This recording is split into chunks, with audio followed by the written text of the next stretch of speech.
Ամերիկայի Միացյալ Նահանգների և Իսրայելի կողմից Իրանի դեմ իրականացվող հարվածներից հետո Մերձավոր Արևելքում իրավիճակը շարունակում է սրվել, ընդգրկելով ոչ միայն ռազմական, այլև քաղաքացիական և էներգետիկ ենթակառուցվածքները։ Իրանական լրատվամիջոցների փոխանցմամբ հարվածների հետևանքով վնասվել է Թեհրանն ու Քարաջը կապող B1 ավտոմայրուղային կամուրջը, որը համարվում է Ալ-Բորզի նահանգի կարևոր ենթակառուցվածքներից մեկը։ Նախնական տվյալներով կան տուժածներ։ Իրանի արտաքին գործերի նախարար Աբբաս Արաղչին հայտարարել է, որ քաղաքացիական կառույցների թիրախավորումը չի ստիպի Իրանի քաղաքացիներին հանձնվել։ Իրանի Իսլամական հեղափոխության պահապանների կորպուսը հայտարարել է, որ ի պատասխան հարվածների Իսրայելում և տարածաշրջանի մի շարք երկրներում գտնվող կամուրջները դիտարկվում են որպես օրինական թիրախներ։ Նշվել են ենթակառուցվածքներ Իսրայելում, նաև Քուվեյթում, Աբու Դաբիում, Հորդանանում և Իրաքում։ Պարսից ծոցի տարածաշրջանից ստացվող տվյալներով հարվածի է ենթարկվել նաև Բահրեյնում գործող ամպային հաշվողական կենտրոնը, որտեղ բռնկվել է հրդեհ։ Տեղական իշխանությունները հայտնել են, որ հրդեհաշիջման աշխատանքները շարունակվում են։ Զուգահեռաբար հաղորդվում է, որ Արաբական Միացյալ Էմիրություններում Աբու Դաբիից դեպի Ֆուջեյրա նավահանգիստ տանող նավթատարում հարվածի հետևանքով հրդեհ է բռնկվել, ինչը մեծացնում է մտահոգությունը Հորմուզի նեղուցը շրջանցող էներգետիկ ենթակառուցվածքների անվտանգության վերաբերյալ։ Իրանի արդյունաբերական ոլորտում ևս արձանագրվել են խնդիրներ։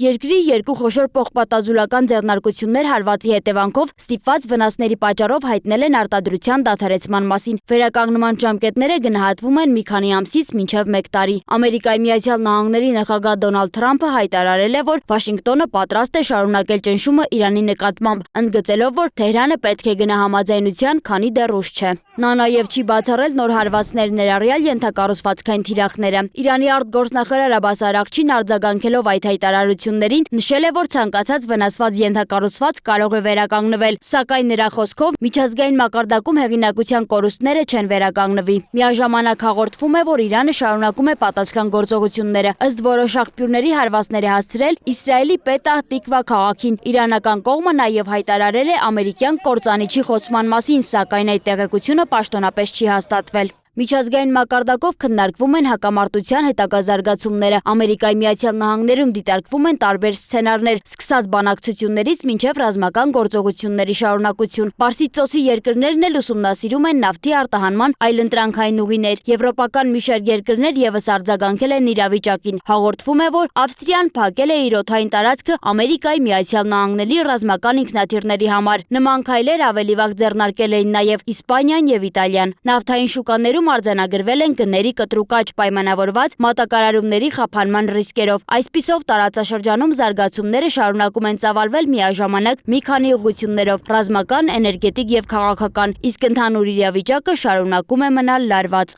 Սոնա Գիշյան, Free News, Ազատ լուրեր։